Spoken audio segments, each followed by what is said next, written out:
Magandang araw kaibigan! Tuloy po kayo sa Felicidad's Channel.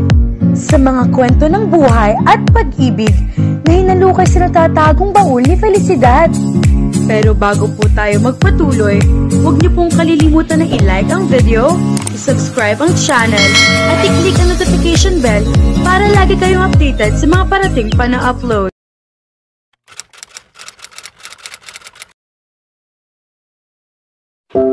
Mag-ingat ka, Monique. Napaigtad siya. Kagiyat na napalis ang katahimikang ninanamnam niya nang may magsalita malapit sa kanya. Hindi na niya kailangan lingunin ang pinagmula ng tinig para makita kung sino ang may-ari niyon. Nasa balkonahe siya ng beach house na mga sandaling iyon. Kanina pa tahimik ang kabahayan at ipinapalagay niya na tulog na mga kasama niya. Pero siya ay hindi dalawin ng antok. Sa kabila ng pagod na dulot ng halos maghapong pamamasyal at paglulunoy sa dagat, ay gising na gising pa rin ang diwa niya. Napahalokip-kip siya nang may marinig niya ang boses ni Clyde. Bigla siya nakadama ng panlalamig. I mean it, giit nito. Ngayon, ay nakatayo na ito mismo sa likuran niya. Siam is not the type who would take a girl like me seriously. Don't worry, I'm aware of that. Sabad niya ang humarap dito. He is not the type to take any woman seriously. It takes one to know one. Hindi niya napigilang sambitin. Mukhang nasaktan ito. Huminga ito ng malalim. Nakonsensya naman siya. Dapat siguro ay pasalamatan niya ito at kahit paano ay nagpapakita ito ng malasakit sa kanya. Hindi ganoon na inaawi pa niya ito. It was just that she was pissed off by the fact that he seemed to think Ira was more capable of taking care of herself than she was. Na para bang mas mahusay ang pinsan niya na sakyan ng trip ng mga lalaki kaysa sa kanya. Kung sa bagay, ay totoo iyon. Pero ayaw niya ipinagdidiinan pa iyon sa kanya. I'm sorry, Anya.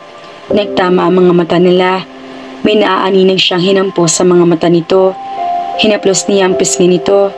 Biglang bumaling ito, dahilan para mapadaite sa mga labi nito ang sentro ng kanyang palad. It surprised her when such a simple gesture managed to take her whole body tingle. Napasinghap siya, hindi ito huminto sa paghalik sa kanyang palad. He moved his lips towards her wrist, down to her arm, her shoulder, up to her neck. As it was, she had all the time in the world to tell him to stop or to move away. Pero isa man sa dalawang opsyon na iyon, ay wala siyang pinili. Sa halip, ay para siyang estatwa na nanatili sa kinatatayuan niya. Pero hindi katulad sa isang estatwa ang pakiramdam niya. A statue couldn't feel anything, could it? Samantalang siya, ay para naging sobrang sensitibong kanyang mga nerve endings. Bawat himaymay ng balat na masayaran ng halik ni Clyde, ay tila nakaambang magliyab. Her whole body seemed to tighten into a coil that was threatening to snap in just a few more seconds. His hand caressed her cheek and then his lips were on hers. Parang iyon ang isang bagay na pinakahihintay niya. Na mangyari iyon ay may kumalat na hindi mailarawang damdamin sa buong pagkatao niya. He kissed her so gently, hesitantly, as though he was not sure himself of what he was doing. Pero sa bawat paglipas ng mga sandali, ay nagkakaroon ng pwersa at diin ang pagsiil nito ng halik sa kanya. Napakapit siya sa mga balikat nito. Inayos naman nito ang pagkakaharap niya rito at saka nito sinaklot ang kanyang balakang. He pulled herself against him and she couldn't help but gasp when something hard poked on her stomach. Dapat siguro siyang mailang o matakot dahil alam niya kung ano yung pinahihiwatig na nadama niya matigas na bagay na iyon, pero ibang nararamdaman niya. A rush of warmth and a tingling surge of electricity filled her being. Bumilis ang paghinga niya, pati ng tibok ng puso niya. Naiwala mo naman ba ang utak mo, Monique? Parang nagar na nanay ang tinig na tumagos sa isip niya. Dahilan para paigtad na lumayo siya kay Clyde. Her lips throbbed and she was filled with this great desire to rush back to his arms. Parang ganoon na lang kasidhiyang kagustuhan niya madama ulit na hinahalikan siya nito. Subukan mo lang. Sabi na naman ang boses na iyon sa kanyang isip. How dare you? Angil niya kay Clyde. Binalaan mo ko kay Siam pagkatapos. I'm not like him. Putol nito sa pagsasalita niya. Ah, talaga lang ha? Hayaan nga't hindi ka pa makontento kay Ira. Balak mo pa yatang I didn't plan anything. Pakli nito. Tinitigan niya ito. Parang ang nahihilo ito. Tila katulad niya ito na nawiwindang sa naging takbo ng mga pangyayari. Pero malay ba niya kung imahinasyon lang niya iyon o kaya kung pang famous lang ang kalibre nito pagdating sa pag-arte. Matutulog na ako. Umakma siyang iiwan nito pero sinaklot nito ang braso niya bago pa man niya itutuloy yung matalikdan. I didn't plan on kissing you, but I don't regret doing it. Hello?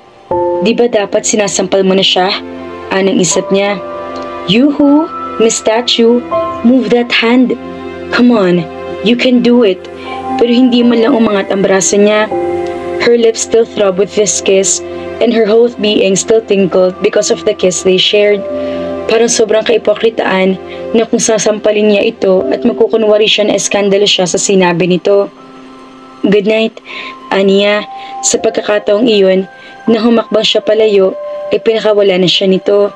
Ganoon na lamang ang pagtahip ng kanyang dibdib na nasa loob na siya ng kanyang kwarto. Hindi niya pinansin ang magkahalong damdaming umaalipin sa kanya ng mga sandaling iyon. Humiga siya sa kama at nagtalokbong ng kumot. Pumikit siya at kahit napakahirap gawin, ay pinilit niya pananatiling blanko ang kanyang isip. Kahit paano ay nagpapasalamat si Monique sa presensya ni Siam. Bukod sa hindi na siya masyado na out of place, ay mukhang dahil sa lalaki ay napapansin na siya ni Clyde. What was it with men anyway? Bakit kapag may natutungang kompetensya ang mga ito, ay saka mas nahihimok ang mga ito? At ang kapal din naman ni Clyde kung tutuusin, makikipagkompetensya pa ito kay Xander para sa atensyon niya gayong inaatupag na nito sa Ira. Baka kasi dahil alam nito na may nobyo na ang pinsan niya, o baka misira lang talagang tuktok nito. Whatever the reason, she welcomed Siam's company. Hindi na nito inulit ang ginawa nito noon. Ilang ulit pa itong humingi ng dispensa sa kanya tungkol sa pangyayaring iyon.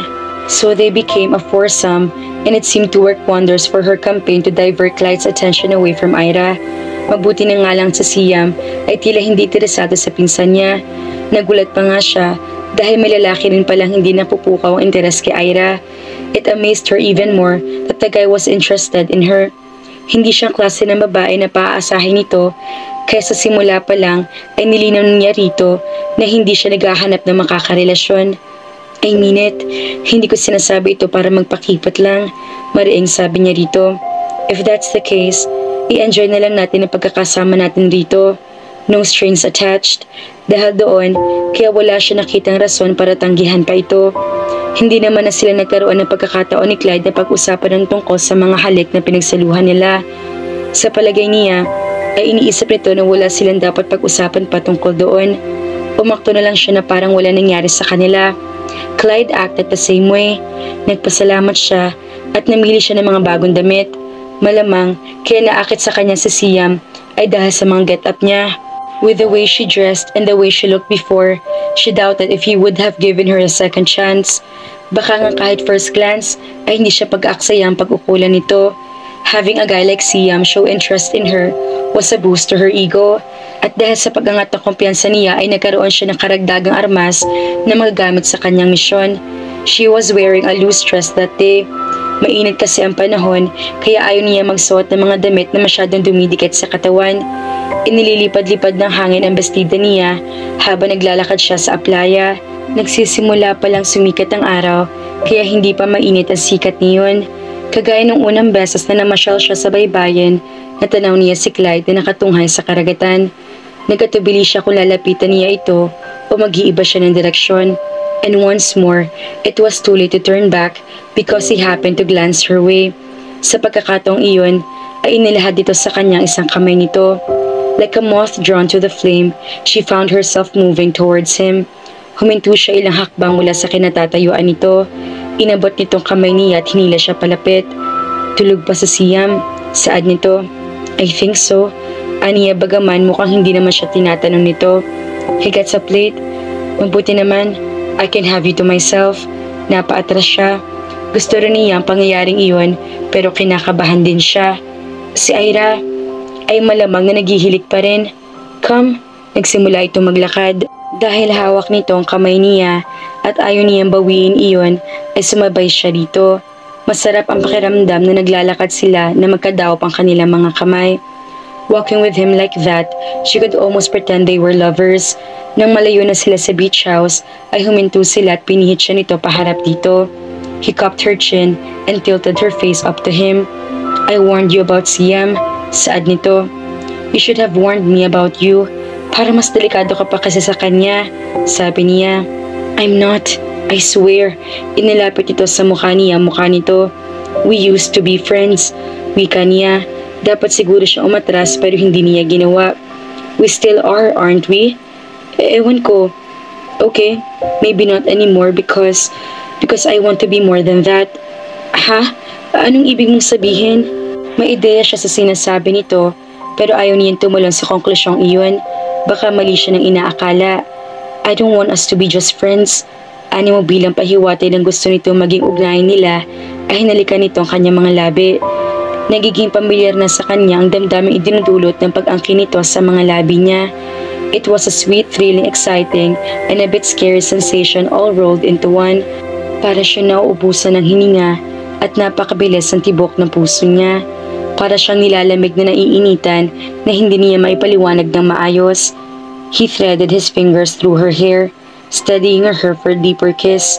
Wala ni kaunting pag-aalinlangang pinahintulutan niya manghimasok ito sa loob ng kanyang bibig. Bawat pagkilos nito sa kaibuturan niyon ay nagpapatayo yata sa lahat ng balahibo ng kanyang katawan. Hindi na niya napigilan ang pagkawala ng mahinang ungol. He groaned too. It was a groan that spoke of passion, barely leashed. Following that, he kissed her even more deeply. Napakapusok ng halik na pinagsaluhan nila pero parang kulang pa rin iyon sa kanya. She wanted to get so much closer to Clyde, so close that even air could pass between them. She wanted to be wrapped so tightly in his arms, she could hardly breathe. Tila, nahuhulaan din ito ang mga ninanais niya. Lalo naging maigting ang pagsimsim nito sa kanyang mga labi. Humigpit pa ng husto ang pagkakahawak nito sa kanyang baywang. Umihip ang hangin, humampas ang alon sa dalampasikan, pero hindi na niya iyon pinansin. Paano'y nakatuon ang buong pansin niya sa damdamin naghuhumiyaw sa kanyang puso. It seemed that unthinkable had happened. She had fallen completely for Clyde. Ang ideyang iyon ang nagtulak sa kanya para lumayo dito. What? Why? Nalilitong tanong nito. Wala. Nalilito ring sagot niya. What's wrong? Nagtangka itong kabigin ulit siya palapit dito. Everything. Gusto sana niyang isigaw ito roon. Umiiling siya habang umatras palayo rito. Nang makailang hakbang siya, ay nagtatakbo siya pabalik sa beach house. She should be happy. Kung tutuusin, ang mga nangyayari ay nagpapahiwatig ng unti-unting pagkakaroon ng resulta ng mga ginagawa niya. Nakukuha na niya ang pansin ni Clyde. Hayun nga, at kung halikan siya nito ay parang ayaw na siyang pakawalan nito. And he said something about feeling something for her. Pero paano niya magagawang matuwa kung ganoon na may miligro namang madamay ang puso niya? Dahil abala siya sa pag-iisip, ay hindi niya napansin sa Siam. Muntik na siya mabangga rito. Wow, where's the fire? Nakangiting tanong nito. Sinaklot siya nito sa magkabilang braso para tulungan siyang makabawi ng kanyang balanse. Aha, nag-awal yata ang isip niya kaya wala siya magamit sa pagproproseso ng mga impormasyon. Masyado ka nagmamadali. May sunog ba? Wala. Actually, kailangan ko na mag-CR. Sinundan niya iyon ng pagtawa para hindi siya seryosuhin ito. That figures. Nakisakay naman ito sa pagbibiro niya. Noon niya nawari na hindi pa pala nito binibitawan ng magkabilang balikat niya. Kaya nga pakawala mo na ako at baka dito pa ako magkalat. Ikaw rin, magpupunas ka. Ang lakas ng tawa nito. You are really funny, you know that? That's one thing I really like in woman. I think I already mentioned that. Clown pala gusto mo. If she's as lovely and as delightful a companion as you are, I don't care if she's a clown or not. Nagkakabuluhan na, anang isip niya. Nawari din niya na wala dapat siya ipangamba pagdating kay Siam. Paano yung walang epekto sa kanya mga sinasabi nito? Kahit ang pagkakalapit nila ay walang talab sa kanya. Hindi kagaya kapag si Clyde ay nakakalapit niya. He was staring at her. Umakma siyang lalayo na. Ahem. Ang peking pagtikim ni Clyde ang napaigtad sa kanila ni Siam. Nilingon nila ito. Parang konsumido ito. Excuse me. Anito, saka sila nilagpasan. What's with him? Ani Siam. Ngumiti ito na mapansin yata nito nakahawak pa rin ito sa balikat niya. Oh, I see. The poor guy is jealous. That's new. Umatras siya. Dahilan para mapilitan itong bitawan na siya. Aakyat muna ako sa room ko. Saad niya, saka iniwan ito. Ang gaan-gaan ng pakiramdam niya. Hindi na nga yata sumasayad sa lupa ang mga paa niya. Masarap isipin na totoo ang sapantahan ni Siam na nagsaselo si Clyde kaya madilim ang anyo nito na masumpungan sila. If that was the case, then it must mean she was really managing to capture his interest. Pero lahat ng tuwang na darama niya ay naglahong parang bula nang pagliko niya sa pasilyo matanaw niya nag-uusap sina Clyde at Ira. Hindi lang basta nag-uusap ang mga ito, halos magdikit na mukha ng mga ito sa sobrang lapit ng mga iyon. Pakiramdam niya ay naging kasindilim ng anyo kanina ni Clyde ang mukha niya. Ngaling-ngaling siguro niya mga ito. Pero ano bang karapatan niyang gawin iyon? Just because Clyde kissed her didn't mean she had exclusive rights over him. Aatrasan na siya, pero gusto naman nag-angat ang tingin ni Ira. Na makita siya nito ay ngumiti ito. Isang ngiti nagpapahiwatig ng tagumpay. She gave her cousin a weak smile. Kinawayan pa niya ito bago siya tumalikod at umalis. Panayang ikot ni Monique sa harap ng salamin. 2 araw na mula na makabalik sila mula sa mahabang pagbabakasyon nila ni Clyde, Ira at Siam sa isla. Nagpumulit pa si Siam na sumama sa iba pang pupuntahan nila at kahit halata niyang hindi yung gustong paunlakan ni Clyde ay tila wala nagawa ang huli kundi pagbigyan ang pag-iimbita ni Siam sa sarili nito. In a way, Monique was glad. Siam's presence made the trip more interesting. Hindi lang pawang sakit ng ulo at kalooban ang nakuha niya sa pagsama niya sa biyaheng iyon. May mabubuting bagay rin na idulot sa kanya iyon. Isa na roon ang pagkakatuklas niya ng aking kakayahan niya na maakit ng isang katulad ni Siam. That knowledge and the attention the guy lavished on her boosted her confidence. Sa pamamagitan din ng pag-oobserba niya sa kilos, pananamit at pananalita ni Ira, inatutuhan niya ang ilan sa mga lihim nito kung bakit napakadali nitong makaakit ng mga kalalakihan. Maganda ito kung sa maganda, pero hindi lang iyon ang armas nito. Mas malaking bentahe ang projection nito. She kept all those things in mind, practiced those that she could, and she was amazed by the result. Hindi na niya ibinalik ang dating estilo ng pananamit niya. Kahit naman yata ang mga madre sa kumbento ay tatanggihan ang mga damit niyang isinusuot dati kung idodonate niya mga iyon dahil sa pagiging sobrang manang ng mga dating ng mga iyon. Sa halip ay itinuloy na niya ang natutuhan niyang mas moderno at mas daring na bihis na kinopya niya kay Ira.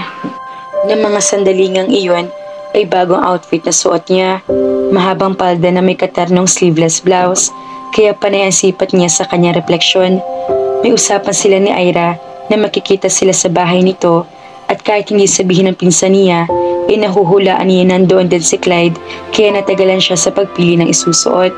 It was as if she was suddenly thrown back to that time in her teens when she had this huge crush on Clyde. Ang kaibahan lang, mas matindi yata ang sakit na dulot sa kanya ng kaalamang napakalabo pa rin magustuhan siya nito sa paraang nais niya. He noticed her. He even kissed her a number of times during the duration of their trip. Pero ni minsan ay wala itong binanggit tungkol sa kung ano ibig sabihin ng mga halik na pinagsaluhan nila. Oh yes, he mentioned something about being interested in her but he didn't follow through with that. Kumbaga, pahapyaw lang ang pagsasabi nito. Dahil doon ay hindi siya ganoon kailusyonada para isipin na may gusto talaga ito sa kanya. Most likely, he was intrigued by her. Malamang din ay na-challenge ito na presensya ni Siam at nang ipinapamalas ng kaibigan nito na interes sa kanya. That was all. Nais niyang isipin na kahit paano naman ay napigilan niya mahulog ng gusto ang loob na Ira sa lalaki. Na posible siya nangyari kung hindi siya sumama at naging asungat sa mga ito. If only for that, she should consider her efforts worthwhile. Ang hindi nga na magandang side effect ng pagsama niya ay ang pagkakakompromiso ng kanyang puso. Isang ikot pang ginawa niya sa harap ng salamin bago siya bumaba ng bahay. Papunta na siya sa pinto na makarinig siya ng ugong ng sasakyang huminto sa tapat ng bahay. Paglabas niya ay si Siam ang nabungaran niya pababa ng Ford Links nito. Napamaang siya rito. Surprised you, didn't I? Sabi nito sa kanya. Paano mo naman nalaman ang bahay ko? Tanong niya. You told me. I did not. Wala siya natatanda ang sinabi niya rito kung saan siya nakatira. Okay, I asked Ira. At bakit ka nandito ngayon? Paalis na ako. Kung nahuli ka ng dating, ay wala kang darat nandito. Ngumiti ito. I know where you're going. Papunta ka kina Ira, right? I know because she told me. If I didn't catch you here, no problem. I know I'd see you at her place anyway. Nagbaka sakali lang ako na abutan pa kita. Oh, halika na. Sakay na. Mas gusto niya magdala ng sariling sasakyan pero hindi niya masabi iyon. Teka, paano pag uwi ko kung I take you home of course? Putol ito sa sasabihin niya. Sandali lang ang biyahe papunta sa bahay ng pinsan niya, kaya halos 10 minuto lang nakalipas ay nandoon na sila. Pagpasok nila sa sala ay naroon si Clyde. Umiinom ito ng soft drinks na nadatnan. I didn't know you're coming. I thought you're extremely busy. Sabi nito kay Siam. I am. I dropped everything. Sinulyapan pa siya ni Siam pagkatapos nitong sabihin iyon. Hindi niya alam kung imihanasyon lang niya o talaga nagtagis ang mga bagang ni Clyde nang tignan na naman niya ito. Baka masakit lang ang ngipin niya. Mabilis na pagbibigay rason niya si inaakalang nakita niya. Have a seat everyone, sabi sa kanila ni Ira. What's the occasion? Tanong dito ni Siam. I never got around to asking you when you said you have people coming over. Nothing special. Kaunting get-together lang. For old time's sake. Dati naman na kami magbabarkada nitong sina Clyde eh. Sagot ni Ira. I see. Tumangutang mo si Siam. I'll have dinner ready in a few minutes. Excuse me. Pasintabi ni Ira. Saka ito lumabas mula ng kusina. I'll help. Pagbaboluntaryo niya. Did you like my surprise? Tanong ng pinsan niya na nasa kusina na sila. Tumuloy ito sa harap ng stove. Pinuksan ng takip ng kaserola na kasalang doon at hinalo ang laman niyon. You mean Siam? Yup. Tumawag siya kanina. Binanggit ko na magkikita-kita tayo. He asked where you live and I told him. Nagulat ka, I'm sure. Oo naman, pero he likes you, you know. Sabi nito. Nang hindi siya umimik, ay humarap ito sa kanya. So? Anito? Anong so? Sabi niya. Do you like him? No. Mabilis ang pagsagot ng puso niya. Mahirap sabihin. Ang totoo ay ayaw niya ipaalam agad dito iyon. You should grab him, you know. I mean, he's a good catch. So is Clyde. Mukhang nasa mood magbigay ng opinyon ng puso niya. Si Johnson ba? Nakakausap mo pa? Pag-iiba niya sa paksa. Kagabi tumawag siya. We spoke briefly. Hindi pa rin niya alam kung kailan siya makakauwi. Miss na miss mo na siguro siya. Yeah. Pagkasabi niyon ay humarap ulit ito sa kaserola. Napailing-iling siya. Napakakaswal ang pagsagot ng pinsan niya.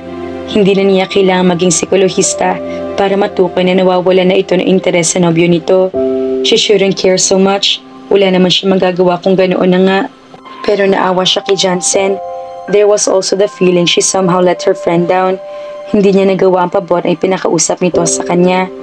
Ba't mo nga ba naisipan mang imbita dito kapag kuwan ay usisan niya? Sinabi ko ng rason, di ba? For old time's sake. I miss those times when we were all having so much fun. Nag-flashback sa isip niya ang panahong sinasabi nito. Clyde and Ira sure had fun. Siya, kahit paano ay ganoon na rin. Pero nangingibabaw sa alaala niya kung paano umasa siya sa makagusto sa kanya si Clyde at kung paano hindi nangyari iyon. Now, it seemed as if history was repeating itself. Not if I can help it, sa loob-loob niya. But could she help it? Ilang sandali pa lang lumipas ay masaya na sila nagkukwentuhan habang magkakasalo sa hapag. Pagkatapos niyon ay magkakatulong sila nagligpit ng mga pinagkainan nila at saka sila tumuloy sa sala. Nagkwentuhan lang sila roon. Walang ano-ano ay may umalingangan na tunog ng telepono. Hinugot ni Siam ang cellphone nito. Lumayo ito sa kanila para kausapin ang tumatawag. Oh jeez! Bulalas nito pagkatapos ito makipag-usap sa kabilang linya. I really hate to do this, but I have to go. Something came up and I have to attend to it. Sige, go. There's always a next time, sabi ni Ira. Pero teka, kasabay ko nagpunta dito si Monique. I promise to take her home and don't worry about it, Siam. Ako nang bahala, pakli ni Clyde. Tinitigan ito ni Siam para nagsusukatan ng tingin ng dalawang lalaki. Okay, pilit na pagsasabi niyo ni Siam. Salamat sa paghahatid. Hindi ka na dapat nag-abala. Sige, bababa na ako, sabi ni Monique kay Clyde nang hinto nito ang sasakyan sa tapat ng bahay nila.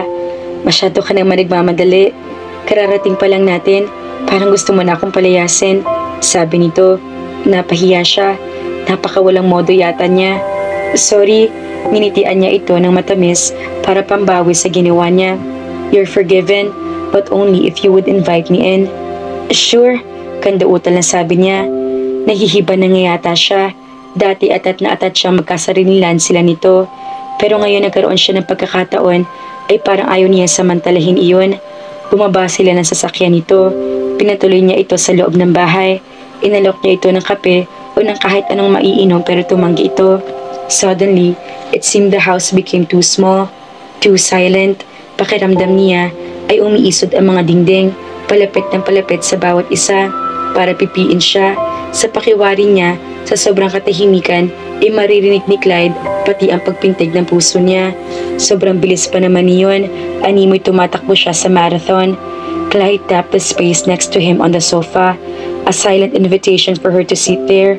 Doon nga siya umupo. Kumusta na? Anito, natawa siya. Para naman ang tagal natin hindi nagkita. Nagkita nga tayo, pero hindi naman tayo nakakapag-usap ng tungkol sa atin lang. Sabi nitong titig na titig sa kanya. Hindi tuloy siya mapakali. Para nagiinit ang magkabilang pisngi niya. Kasunod ang kanyang buong katawan. Ano naman ang dapat pag-usapan tungkol sa atin? You've changed, sabi nito. Changed? Not physically, but in other aspects as well. Natatandaan ko pa noong mga estudyante pa tayo. Mukha kang manang. Pagtutuloy niya sa sinasabi nito, inunahan na niya ito.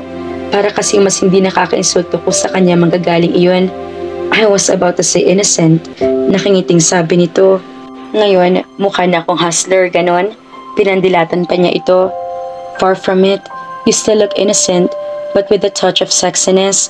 Napalunok siya. Sa pagkakataong iyon, ay wala ni anino ng ngiti sa mga labi nito. Para napakaseryoso pa nga nito. Thanks, I think. Hindi ko sumagot. Sa halip, ay unti-unti ito lumapit sa kanya. I want to kiss you. I hope you don't mind. Mind? Why would I mind? At bakit nagpapaalam ka pa? Obligado pa akong tumanggi.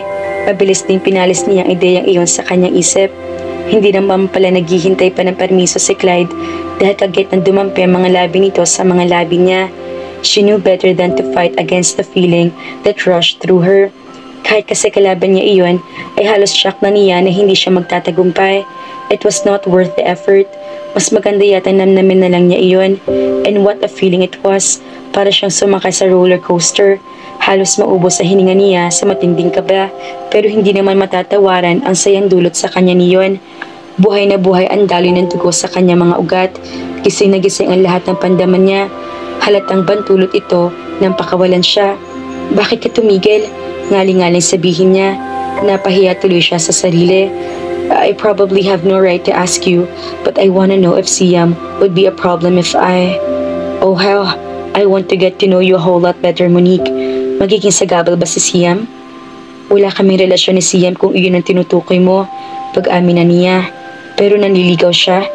Hindi naman dibdiban, I think. Good. Maluwag na ulit ang pagkakangiti nito. Ng mga sumunod na araw ay napansin ni Monique na napakalaki ng pagbabago sa trato sa kanya ni Clyde. He acted as if he was seriously courting her. Binibigyan siya nito ng mga bulaklak, tsokolate, at kung ano-anong mga regalo. Parati siyang tinatawagan nito, tinetext at tinadalaw sa bahay. Madalas din sila namamasyal kumakain sa labas. Ang saya-saya niya. It was as if her cherished dream had turned into reality. Hindi niya mapaniwalaan ang mga pangyayari, pero nasa harapan niya ang mga pruweba. Nang gabing iyon, ay kasalo na naman niya ito sa isang masarap na hapunan. Sa bahay nito sila kumakain. Ito ang nagligpit na maghanda ng hapunan iyon. Alam niya mahilig ito magluto, pero ayaw na rin dito dahil sa pagiging sobrang abala, ay bihira nito mapagbigyan ng hilig na iyon. He was good at it too. Patunay iyon ang masarap na pagkain pinagsaluhan nila. The ambience was romantic and she couldn't help but feel as if everything was all a dream. Pagkatapos nilang kumain, ay niyaya siya nito sa hardin. Malawak ang bakuran ng bahay nito at sa isang bahagi niyon ay may gazebo. Doon sila tumuloy. Malamig ang simoy ng hangin at payapang paligid. Buwan na lang ang kulang at pwede na maging setting sa pelikulang kinaroroonan nila. Perfect na nga sanang lahat, Pero biglang nagring ang cellphone nito. Napaanas ito at saka nito dinukot mula sa bulsa nito ang telepono. Napasimangot siya nang marinig ang pangalang binanggit nito. Ira. Mukhang patuloy pa rin ang komunikasyon ng mga ito. Hindi na siya nagulat doon, pero hindi rin niya mapigilan ang mainis. Saglit na saglit lang pag-uusap ng mga ito. Sorry about that, ani Clyde sa kanya. That night was the stuff that dreams were made of. Nagabi ring iyon, kahit wala sila naging formal na unawaan, ay para na rin nagkakaintindihan sila na magkasintahan na nga sila. Hindi niya mapaniwalaan iyon.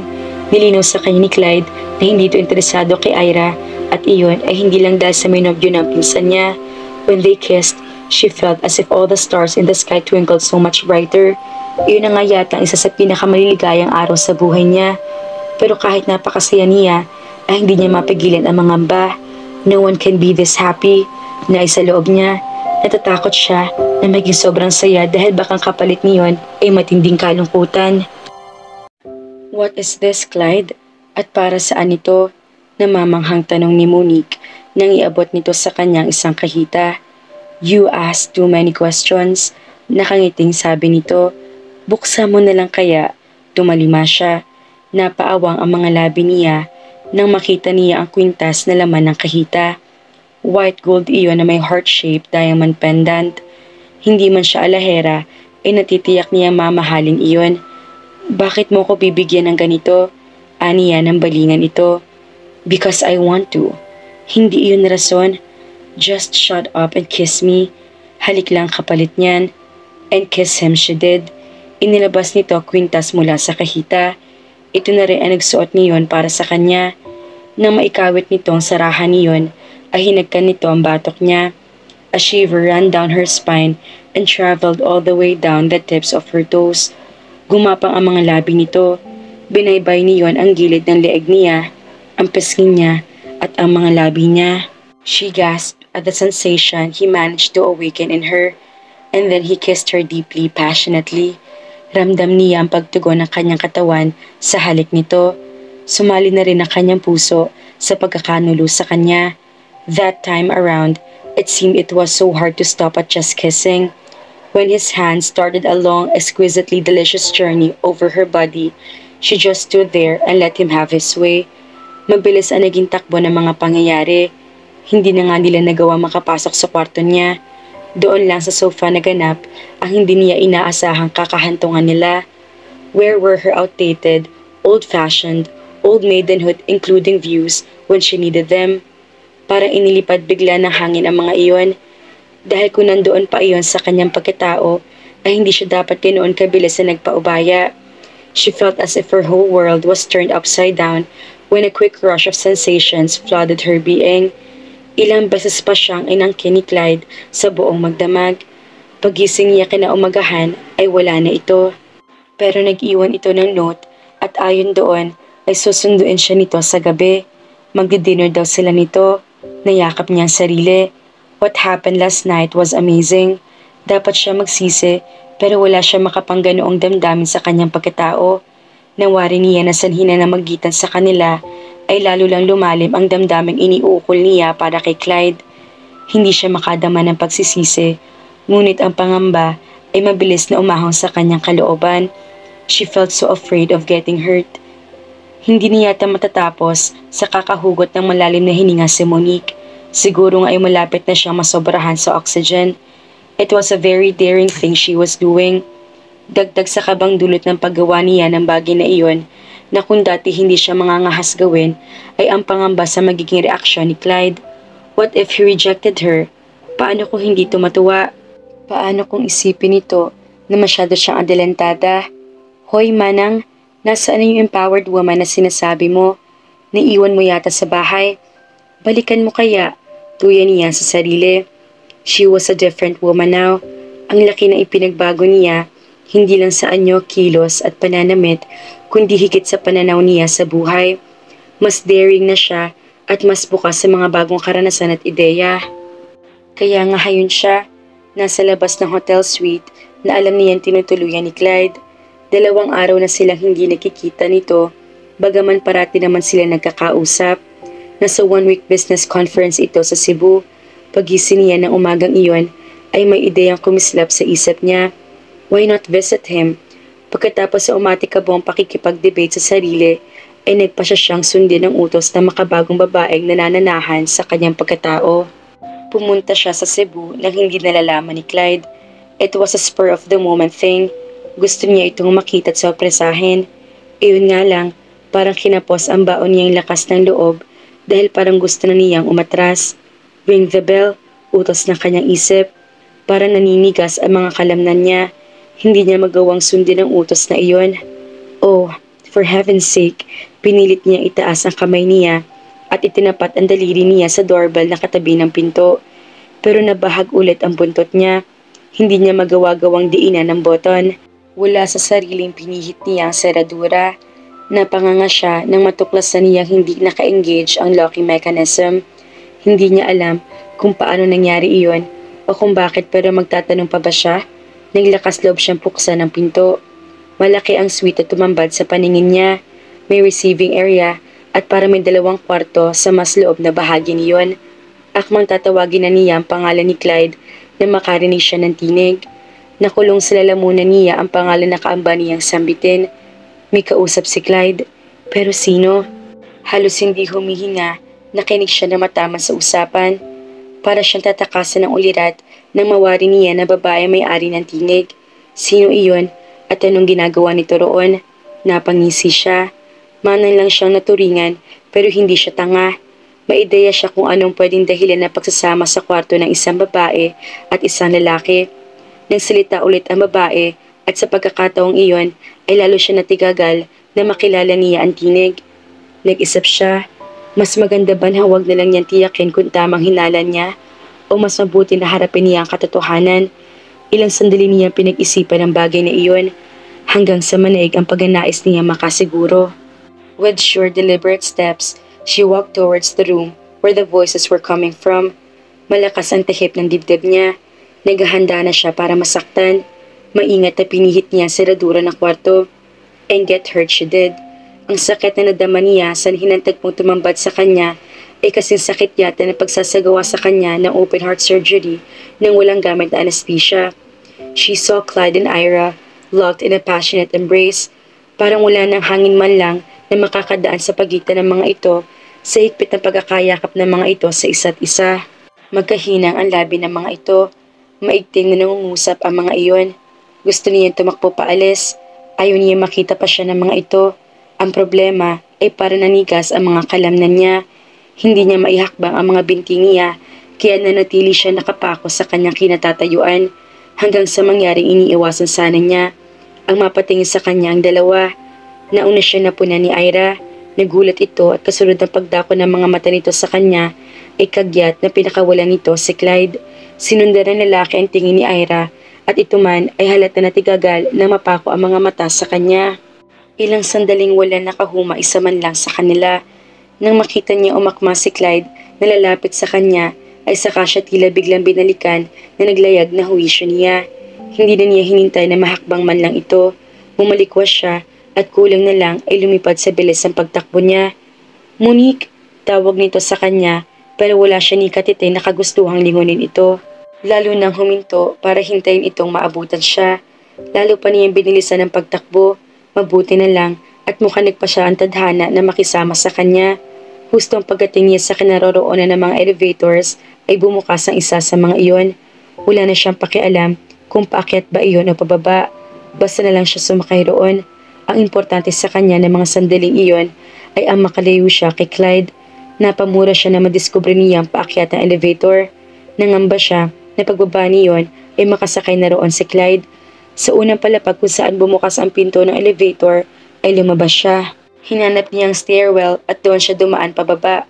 Mataas ang palapag na pinagmulan niya kaya pagdating niya sa ibaba ng gusali ay hingal kabayo na siya. Hindi niya inalintana iyon. Lakad-takpong ginawa niyang pagtungo sa pinto sa lobby. Lumabas siya. Pumara siya ng taxi. Nang hintuan siya ng isa ay dali-dali lumulan siya roon. Labis ang paninikip ng dibdib niya. Gustong-gusto na niyang humagulgol ng iyak para maibsan ang napakasidhing pamimigat ng kanyang kalooban. Pero nagtimpi siya. Nagpahatid siya sa airport. Nang lumipad na sa himpapawid na eroplano sinakyan niya, ay sakalang niya hinayaang humalagpos ang mga luhang kanina pa nagpapainit sa kanyang mga mata. Wala na siyang pakialam kahit mabahalang katabi niya. Basta umiyak siya ng umiyak. Lumapag na nga sa domestic airport sa Maynila ang eroplano ay hindi pa rin naampat ang pagtulo ng kanyang mga luha. Aminado si Monique na nakagawa siya ng malaking kasalanan. Masyado niya sineryoso ang pagtatangka niyang paglayuin sina Clyde at Ira. At sa sobrang pagsusumig-asig niya ay nakalimutan niya mag-ingat. Hayon tuloy at hindi niya namalayan na unti-unti nang nahuhulog ang loob niya sa lalaki. It was too late by the time she discovered her mistake. She was already hopelessly head over heels in love with Clyde. Kasabay ng pag-amin niya sa nadarama niya ang pagtanggap na sa isa't isang kalahating tanga siya. Pinalakas na lamang niya ang kanyang loob. Wala pa mang sigurong taong nabubuhay na hindi pa nakagawa ng pagkakamali. Lahat ng tao ay nakakagawa niyon. Nagkakatalo lang kung paano tugunan ng bawat isa ang pagkakamali na gawa ng mga ito. Nakahanda na siya sa muling paghaharap nila ni Clyde. Tiyak naman niya na mangyayari iyon. Pero kahit naging todong paghahanda niya, inatinag pa rin siya ng pagbukas ng pinto niya isang gabi ay itong tumambad sa paningin niya. "Anong ginagawa mo dito?" tanong niya. Para may bara sa kanyang lalamunan, kaya halos hindi makalabas ang kanyang tinig. "You have to ask me that?" Ganting sabi nito. "I came to see you, of course. We need to talk." Ano pa bang dapat nating pag-usapan? Dapat siguro uminom siya na napakalamig na tubig. Baka sakali magawang palamigin niyon ang tinig niya. Pero huli na para mahagila pa siya ng malamig na inumin. She just did her best to sound cold and aloof. "Again, you have to ask that?" saad ni Clyde. "Wala na ka bang ibang alam na dialogue?" Pagtataray niya rito.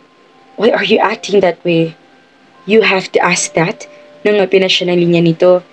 "Hindi mo ba ako papapasukin man lamang?" Anang lalaki. Sandali siya nag-isip.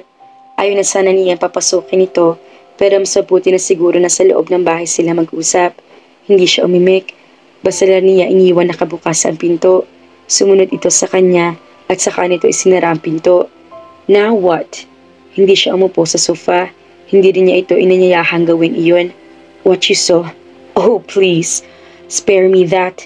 Putol niya sa nahuhulaan niya pagpapaliwanag nito sa nakita niya. Hindi sa ayaw niya itong bigyan ng pagkakataong magpaliwanag. Naisip lang niya na bakit ba sila pag-aaksihan ng panahon kung natitiyak na niya hindi siya maniniwala sa anumang sasabihin nito. "What do you mean spare me that? Spare you what?" Nakakunot noong tanong nito. "Spare me the lies." Parang sinampalang itsura nito. He looked terribly hurt. Ngaling-ngaling bawiin tuloy niya ang sinabi niya. Nais niya lapitan nito, yakapin at humingi ng paumanhin dito. "At bakit mo gagawin yon? Luka-luka? Ikaw nang sinaktan? Ikaw pang hihingi ng paumanhin? Anong kalokohan yon?" "Ipinalagay mo agad na magsisinungaling ako," ani Clyde, at kahit sa tinig nito ay mababakas na nasaktan ito. "Paano mo ba mabibigyan ng maganda at katanggap-tanggap na paliwanag ang nakita ko na hindi mo kakailanganin magsinungaling?" Ganti niya sabi niya. "Si Ira na unang humalik sa akin. She burst into my room and kissed me. Let me guess. You tried to stop her but you couldn't. Until you couldn't help but respond. Why she is even there? I have no idea." Ganoon din ako. Nagulat na lang ako nang bigla siyang dumating. She said she wanted to see me. She said a lot of things and then she kissed you. Nahihiya kang tanggihan siya kaya hinayaan mo na lang siya. Naniningkit ang mga mata niya dito. "Hindi iyon na nangyari." "Sure it is. Monique, ano ba? Huwag ka namang ganyan. Pakinggan mo muna sana ang paliwanag ko." "Bakit pa? Sigurado ako may magbibigay ka magandang paliwanag. Pero anong saysay nun kung hindi ko naman iyo magagawang paniwalaan?" "Ganyan pala ang tingin mo sa akin. Napakaliit. Napakababa." Bumuntong hininga ito. "I guess you're right. There's no point in my trying to explain. Mukha kasi nahusgahan mo na ako. Hindi lang nahusgahan, kundi nasantansyahan na rin. Okay, fine. If that's the way you want it, I won't force you to do otherwise. Pero sana lang ay nagkaroon ka man lang ng katiting na tiwala sa akin na sasabihin ko ang katotohanan. But I guess your trust is something you are not prepared to give me." Hindi siya umimik. "What about what happened between us?" Anito. "What about it?" He looked surprised. "Ganoon ba ka walang ibig sabihin sa iyo yon? Ganoon ka walang ibig sabihin sa akin? Ha! Kung alam mo lang, Binago na ng mundo ko, ang pananaw ko, at ang buong pagkatao ko. Gusto na niyang ibulalas iyon, pero sa tingin niya ay hindi na dapat ito malaman iyon. Hindi naman totally na wala yung ibig sabihin sa akin. Aniya na todo ang pagpipilit na gawing kaswalang tinig. You were my first. I'm sure you know that. That has to mean something. I'm glad you were the first. You made it memorable, and I have to admit it. I enjoy it. Ganoon na lang ang pagsakit ng mga kalamnan niya at pagprotesta ng kalooban niya sa mga sinasabi niya. Pero kumbinsido siya na iyon ang kailangan niya sabihin. Ayaw niya magkaroon pa ng ideya si Clyde kung anong tunay na darama niya para dito at kung anong tunay na kahulugan sa kanya na namagitan sa kanila. Gee, thanks. Wika nito na nag-uumapaw sa sarkasmo ang boses. Mabuti pala kung ganoon. Kahit paano, natitiyak ko na maaalala mo ko. Ilang sandaling pinigmasdan siya nito. I guess this is it then, kapag kuwan ay wika nito. Yeah, halos hindi marinig ang tinig niya. Lumunok ito. Pagkatapos ay tumalikod at tinungo ang pinto. Ilang hakbang din ang layo ng front door sa kinatatayuan nila. Sa loob ng mga sandaling tinatawid nito ang distansyang iyon, ay may pagkakataon pa siya na gumawa ng paraan para pigilan ito. Pero pinili niyang manahimik na lang. Sinikil niya ang mga kataga na guumalpas mula sa kanyang bibig. Those were the words that would probably make Clyde stay. But they were also the same words that would make her look stupid. Tuloy-tuloy ang paglakad nito. Ilang sandali lang ang lumipas ay nasa pinto na ito. Bumuka ang bibig niya pero muli niyang isinara iyon. Binuksan na ni Clyde ang pinto pero bago ito tuluyang lumabas doon ay nilingon siya nito. He was probably giving her a chance to stop him. It was a chance that she had no intention of taking. Huminga ito ng malalim. Kapag kuwan ay lumabas na ito ng bahay.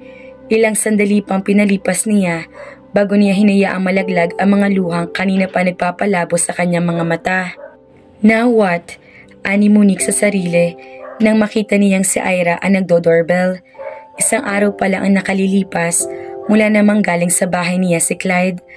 Halos hindi pa nga siya nakakabawi sa naturang pangyayari pero hayun at mukha may kakaharapin na naman siyang pakikipagtunggali. I know you're in there, sabi pa ng pinsan niya. She decided to face the music. Mas maigi siguro na harapin na niya ang dapat harapin at nang matapos na iyon, bago pa siya magbago ng pasya, ibinuksan na niya ang pinto. Tuloy, wika niya. Tumalima si Ira. I know you know why I'm here, sabi nito nang nasa sala na ito. Hindi ako manghuhula kaya hindi ko alam kung anong pakay mo. Aniyang hindi na napanigilan ang pagtitimpi. But you have an idea, right? Kailangan bang maghulaan pa tayo? Mas maganda yata kung sabihin mo na lang sa akin ng diretsyo, diba? You're angry, wika nito. Hindi, natutuwa ako. Tuwang-tuwa, hindi ba halata? Parang kay Joker ang ngiting pinasilay niya sa kanyang mga labi. Please don't be like that. Pahinuhod ng pinsan niya. Hindi ko naman ginustong saktan ka. But you just couldn't help it, could you? Hindi mo rin siguro matanggap na sa kaisa-isang pagkakataon sa buhay natin ay mas nakaangat ako sa paningin ng isang lalaki kaysa sa iyo. Monique, ay hindi mo kailangan mataranta, Ira. Sa ating dalawa, always and forever na ikaw ang mas magiging maganda, mas kaakit-akit, mas takaw pansin ng mga lalaki. Kasama na roon si Clyde. Kakailanganin na isang matinding milagro para maungusan kita sa larangan ng pagandahan. Kaya ako nagpunta ako rito para humingi ng paumanhin. I'm sorry, Monique, whether you believe me or not. I really am. Clyde is one attractive guy and you decided to simply forget there is another guy who is madly in love with you. Nagpasya ka na basta na lang isang tabi at baliwalain si Jansen. Well, guess what? I don't give a damn. Not anymore. I feel sorry for Jansen, but he's an adult. Masasaktan siguro siya, pero sigurado ako makaka-recover din siya. As for you, flirt with any other guy you want as many times as you want. I don't care. It's your life. It's your choice. Far be it for me to impose my outdated, old-fashioned, and old maidenhood-inducing values on you. Ngayon, Sana ipagbigyan mo ako. Minsan lang ako makikiusap sa'yo. Ngayon lang. What do you want me to do? Tanong nito. I want you to leave. Nagulat ito. Talaga napakatindi ng galit mo sa akin. Kapag Juan ay sabi nito, huwag ka mag-alala. Lilipas din ito. Kailangan ko lang ng kaunting panahon. What about Clyde? He's all yours. Pahayag niya. She did her best to sound as if she meant it. Yun ay kahit pa nga kabilang na yata ang mga katagang iyon sa mga pinakamasasakit na salitang kailangan niyang bitawan. And the pain they caused was directed at her. But he's not. Don't say another word about him, please. Iyong-iyo na siya. Monique, please, Ira, just go. Halatang hindi nito gustong sundin ang sinabi niya, pero malamang na naisip nito na wala rin magandang ibubunga ang pagmamatigas nito, kaya nagpasa siya na ring umalis nito. Okay, anito. Kagaya noong si Clyde ang umalis, walang ginawa si Monique kundi tanawin lang ang paghakbang ng pinsan niya palayo ng bahay niya. Napalunok siya habang pinapanood ang paglayo ni Ira. Parang nahuhulaan na niya kung anong susunod na mangyayari. Ngayon nahantad ng katotohanan, wala ng dahilan para itago pa ni Clyde at ng pinsan niya ang ugnay ng mga ito. Naaawa siya kay Jansen, natitiyak niya masasaktan ito, pero wala na siya magagawa. She did her best. At least, she could tell him and more importantly herself that ganoon lang siguro talaga ang buhay. Bahagi na iyon ng sakit ng kalooban, lalo na kapag may kinalaman sa puso ang usapan. Nagpapasalamat si Monique at kahit paano ay nakatulong siya na nagdaang gabi. Matagal-tagal na rin hirap siyang makatulog. She felt so miserable. That was why, for once, she had a bit of good night's sleep. Gusto niyang isipin na senyales iyon na nagsisimula na siya makarecover sa sama ng loob na tinamu niya. Pero kahit magandang tulog niya, ay parang wala pa rin siya masyadong enerhiya. Hindi niya madama ang kahit katiting na kagustuhan niyang harapin ang isang panibagong umaga. Parang nga nangihimok siyang ipikit ulit ang mga mata niya. Pero kapag ginagawa niya iyon, nagising na ang diwa niya, ay imahe ni Clyde ang nagugumiit doon. Kagyat na bumangon siya bago pa siya atakihin na naman na matinding pangungulila sa lalaki. Mind over matter ang pinairal niya.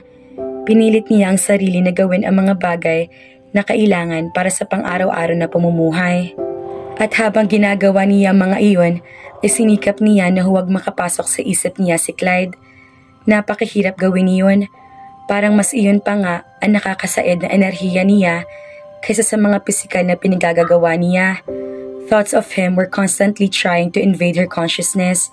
Kapag naaalala niya ito, ay hindi niya mapigilan ang pagbalot ng lungkot sa mga iyon. Kung minsan daw ay nakakabwisit ang magmahal at na mga sandaling iyon lang niya napatunayan na totoo iyon, hindi niya mautusan ang kanyang puso kung sino ang dapat at hindi dapat mahalin iyon. Once the feeling was there, it was so darn hard to erase it. Parang ang hindi na iyon mabubura o kung mabubura man ay panahon na lamang ang makakapagsabi. Kahit anong pilit niya, ay hindi malang nababawasan ng pagmamahal na nadarama niya para kay Clyde. Kahit alam niya hindi ito karapat-dapat mahalin, ay hindi pa rin niya mapigilan ang pagbalong ng kanyang mga luha. Napaupo siya sa pinakamalapit na silya. Parang bigla ay naubusan siya ng enerhiya. She felt so down. Pakiramdam niya isang madilim na kuweba ang pinasukan niya at sa ngayon ay hindi niya makita ang liwanag na nasa kabilang dulo niyon. Biglang nagring ang telepono. Hindi na sana niya sasagutin iyon, pero mas minabuti na sigurong mawalang atensyon niya sa depresyon na kaamba na namang lumukop sa kanya. Monique, lalo yata kung madedepress, anang isip niya nang makilala niya ang tinig ni Ira sa kabilang linya. Yes, matamlay na sabi niya. Kumusta ka na? Ang tagal na natin hindi nagkakausap. I'm fine. Are you? Malaking kabastusan ba kung pagbabagsakan ko siya ng telepono? The thought entered her mind. Oo naman, fine ako. Are we okay now? Not by a long shot. Sure, may nabuti niyang isang tabi na ang galit niya rito. Hindi nito lubusang kasalanan kung nag-ilusyon siya at bumuo ng kung ano-anong pangarap na umiikot kay Clyde. Mas mainam na nga rin siguro na natuklasan niya ng mas maaga na pawang ilusyon lang ang mga iyon. Now, she could start the process of moving on.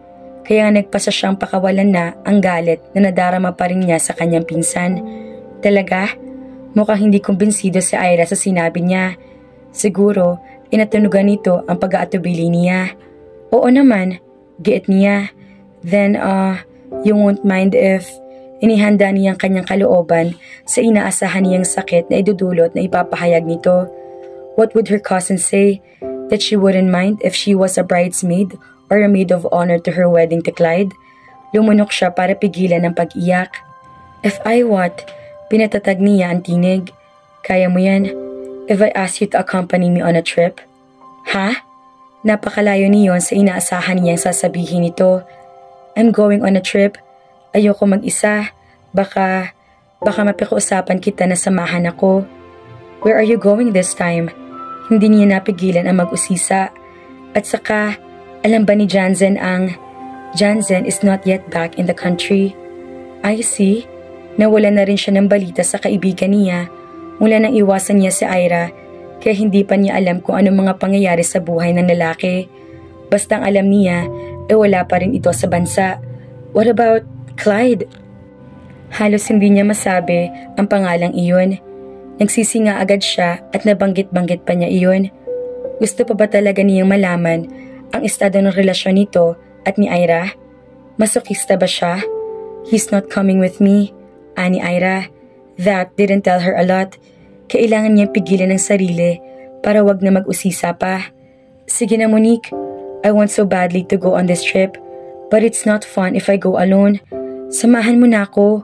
Sa pamamagitan man lang nito, baka sakaling makabawi ako sa atraso ko sa iyo. Ira kasi, please, if you and I are really okay, then you would come with me. Hindi naman sa, just this one last time. I won't ask any more favors from you after this. I promise. Ang pagsama rito, ang pinakahuling bagay na gusto niyang gawin, pero parang ang hirap ding tumanggi. Saan ka ba kasi pupunta? At gaano katagal ang sinasabi mong trip na iyan? Kapag kuwan, tanong niya. Just a couple of days. Sige na Monique, surely you could spare me 2 days of your time. Please. Nabingi na siya sa kakaplis nito. Gusto rin niyang patunayan sa sarili na nagawa na nga niya lagpasan ng sama ng loob na dinulot sa kanya ng tagpong nasaksihan niya na kinatampukan nito at ng lalaking minahal niya. Minahal is the operative word, aniya sa sarili. Minahal, past tense. Past tense? Talaga lang ha? Nanunuyang wika ng isang bahagi ng kanyang isip. Yes, past tense. Prove it. Itinirik niya ang kanyang mga mata. Di yata't may multiple personality disorder na siya. Kung hindi, bakit nakikipag-debate siya gayong wala naman siyang ka-debate kundi ang mismong sarili niya? Okay, fine. I'll go. Sabi na lang niya. Napailing-iling pa siya nang ma-realize ang sinabi. Really? Oh, thank you. I won't forget about this. Tuwang-tuwang bulalas ni Ira. You better not, because I won't let you. Biro niya. Nang marinig ni Monique ang tunog ng sasakyang huminto sa tapat ng bahay niya, ay binuhat na niya ang kanyang overnight bag. Yun ang araw ng pag-alis nila ni Ira. Ang usapan nila ay dadaanan siya nito. They would be going by car to a place her cousin mentioned. Hindi na siya masyado nag-urirat kung anong klaseng lugar ba iyon o kung bakit doon sila pupunta. Kilala na niya ang kanyang pinsan, kaya tiyak niya magandang pupuntahan nila at pagsasaya ang pakay nito roon. Lumabas siya ng pinto at lumulan sa sasakyan ng pinsan niya. They were soon on their way. Walang masyado imik si Ira habang bumabiyahe sila. Naninibago siya rito, pero naisip niyang mas mabuti na siguro manahimik muna sila pareho. Halata naman na pareho pa rin silang naiilang sa isa't isa. Kahit paano, nagkalamat din ang relasyon nilang magpinsan. Sanhin na nangyari sa kanila ni na Clyde.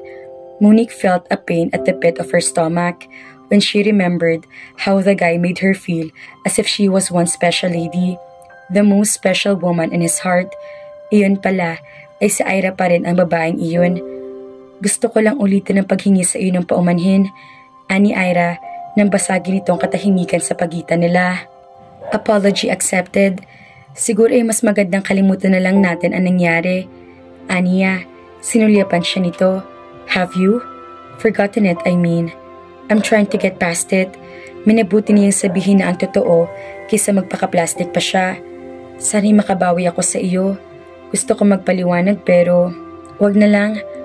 Are you sure you're okay with? Wag mo na lang alalahanin iyon. Nanahimik na naman ulit sila. Gusto mo?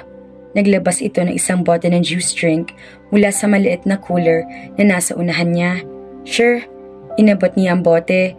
Tanggal na ang seal niyon kaya madaling nabuksan iyon. Uminom siya mula sa bote.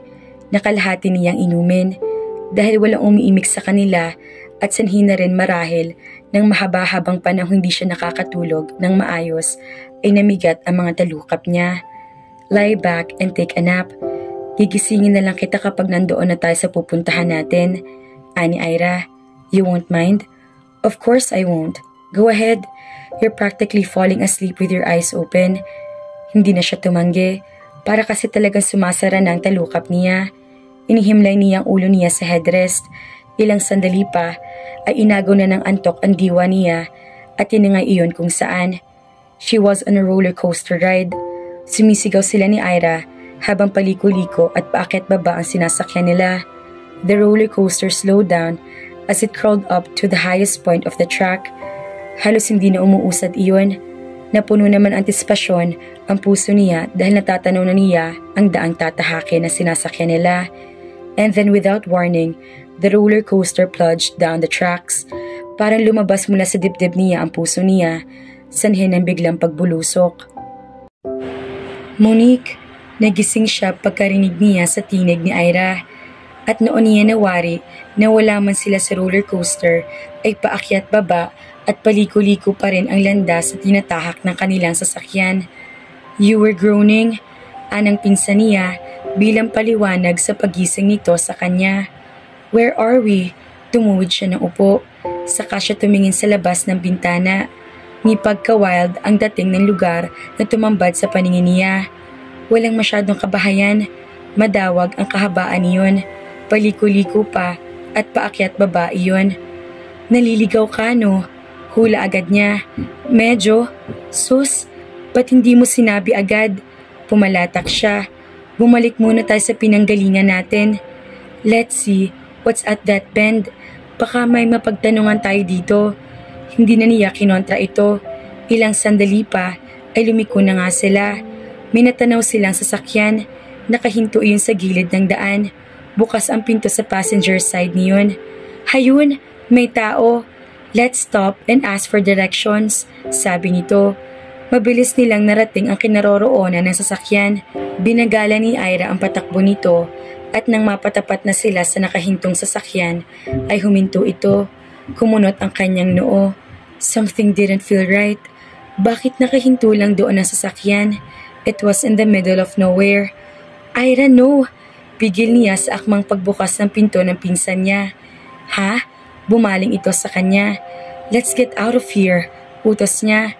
Pero bakit? Huwag ka na makipagtalo. Gawin mo na lang ang sinabi ko. Drive! Nagpapanik ng pahayag niya. Hindi na nito nagawang sundin ang utos niya dahil ang biglang umandar ang nakahintong sasakyan at nang makaungos iyon ay humarang iyon sa daraanan nila. Mabilis ang naging takbo ng mga sumunod na pangyayari. Hindi na niya nasundan ang mga iyon.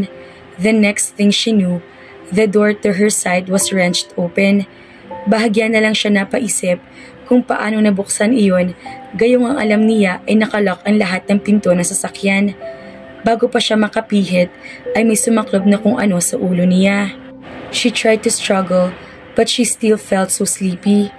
Kaget lang siya nakapanlaban. She managed to land a few kicks and punches, but that was it. Para kasi napakabigat ng mga braso at binti niya, kaya hindi niya magawang isikad at isuntok ang mga iyon. Kung nanlaban din sa Ira, hindi na niya alam. Masyado na natuon ang pansin niya sa sariling pakikipagtunggali sa kung sino man nagpupumilit na dalhin siya palabas ng sasakyan. In the end, her body betrayed her. Gaano man katindi ang pagpipigil niya, ay unti-unti siyang tinalo ng matinding antok.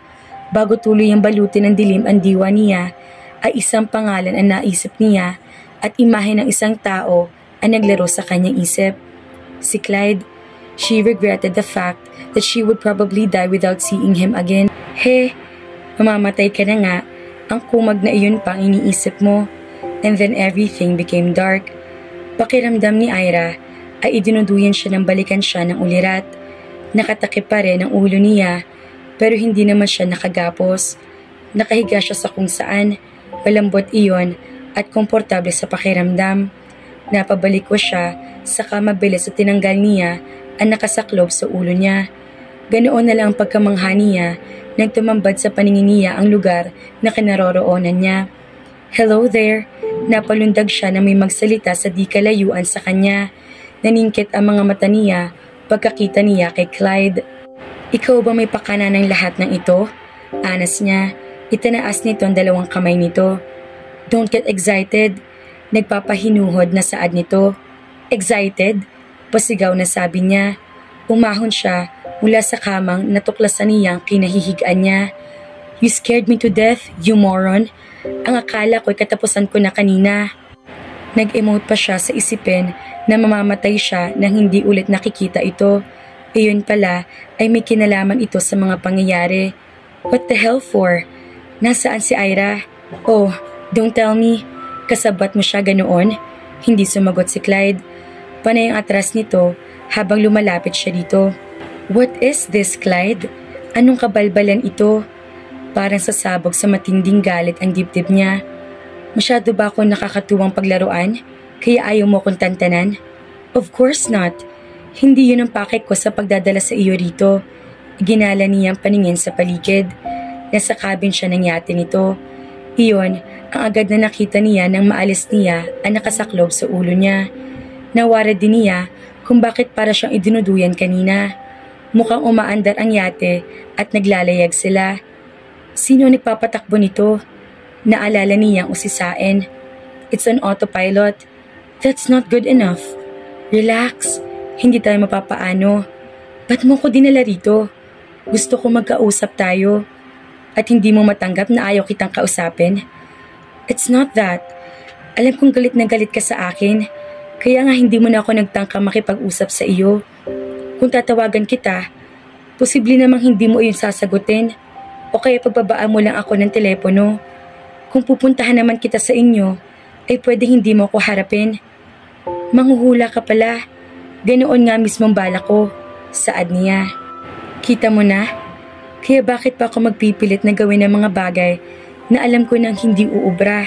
Instead, I tried to come up with a plan that might work. Ito ang naisip ko. Ang takutin ako ng husto, na halos mamatay na ako sa matinding kaba. Ang kidnapin ako para wala akong choice kundi harapin ka. Sumbat niya. I'm sorry if it's a bit drastic, pero wala akong intensyong saktan ka o kahit pigilan ka ng labag sa loob mo. In fact, I'm giving a choice now. If you really don't want to hear what I have to say, I will take you back to land and bring you to whatever you want to go, all without saying another word. Napatitig siya rito. Seryoso ba ito? Mukha naman. Kaya ba niyang iwan ito na hindi niya naririnig ang paliwanag nito na tila napaka-importante rito na sabihin sa kanya?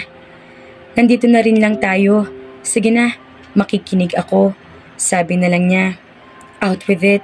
Ito naman ang mukha nag-aatubili. Oh, ano na? Saad niya.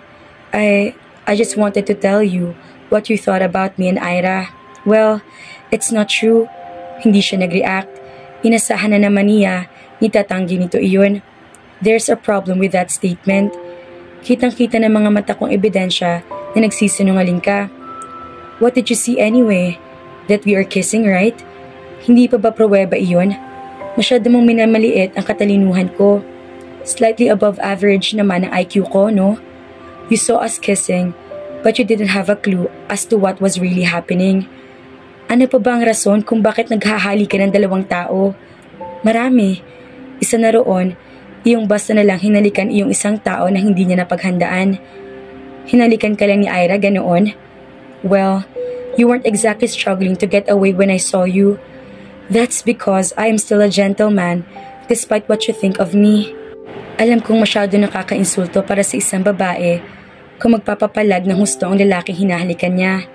That's bull and nothing. That's my reason. Hindi ako naririto para mag-imbento ng mas katanggap-tanggap na dahilan. Oh, siya sige. Naniniwala na ako. Hindi iyon totoo, pero walang saysay kung makikipagmatigasan pa siya kung totoo ba o hindi ang ibinigay na rason nito. What now? Now, I'm going to tell you why I needed to make you understand Ira and I don't have a relationship. There's no need. But there is.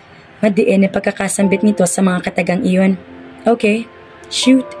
Babaliwala ang pagsasabi niya niyon, pero ang totoo ay kagyat na sumasal ang dibdib niya at may inaasam siya na ibibigay nitong dahilan. Iyon nga lang, kahit yata iyon ang sabihin nito, ay hindi rin niya iyon mapapaniwalaan. So what's the point in listening? What's the point, Karian? Hayan nga at hindi ka na makapaghintay na marinig ang sasabihin niya. Isa lang ang rason. Mahal kita. Clyde said the word simply, without any fanfare. What? Nagulat ka, no? I said I love you. That's the most important reason why I needed to tell you why I am not in love, was never in love, and will never be in love with Ira, or with any other woman for that matter. Yeah, right? Sure? Whatever. Lokohin mong lelong mo. Patawa ka?